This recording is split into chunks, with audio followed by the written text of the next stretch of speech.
There are no words to describe Roma other than a perfect movie. Every single aspect from the acting, directing, cinematography, staging and pacing are all done with no flaws at all. Directed by one of my favourite directors, Alfonso Cuarón, who directed 2006's Children of Men, one of my top 10 best films of all time. This is his first film he's directed since 2013's Gravity, in which he won the Best Director Oscar and became the first Latino to ever do so. And the long wait for Roma was completely worth it. A lot of the story is based on true accounts from his childhood growing up in Mexico City in the 1970s, more specifically about his maid, who the film was dedicated to as she's the main character. And because of the movie being comprised of personal anecdotes, Cuarón not only directed the film, but he also produced, wrote, edited, and did the cinematography.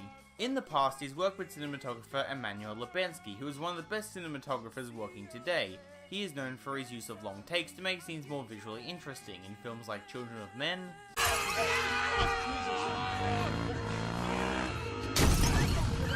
The Revenant,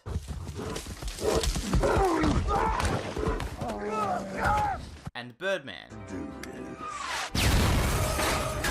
And he was originally going to do the cinematography for Roma, but because of problems outside his control, Cuarón did the cinematography by himself, and the result is nothing short of spectacular.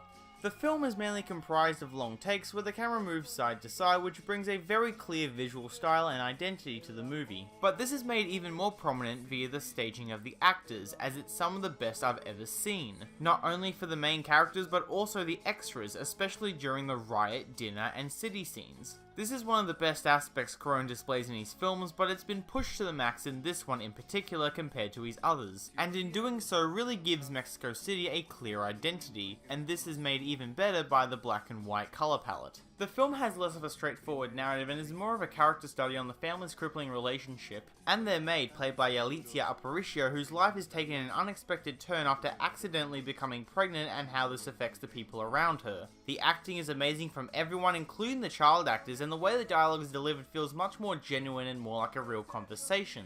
This could be because Alfonso was the only person on set who knew of the whole narrative and gave each actor what they needed each day, so it would be a surprise of what happens to them. And because of this, the acting feels less rehearsed and more realistic, which is amazing if you look at certain scenes and how complex they are. I honestly have no problem with this film, and I think all of its nominations are very well deserved. But I really don't want to talk that much about it because I really want other people to watch it with a clear mind. So before I go on forever, Roma is hands down the best film of 2018 and one of the best foreign films I've ever seen. Everything from its visuals to its acting is fantastic, and because of its Netflix distribution, I'm glad it's reaching a larger audience than what it would have originally.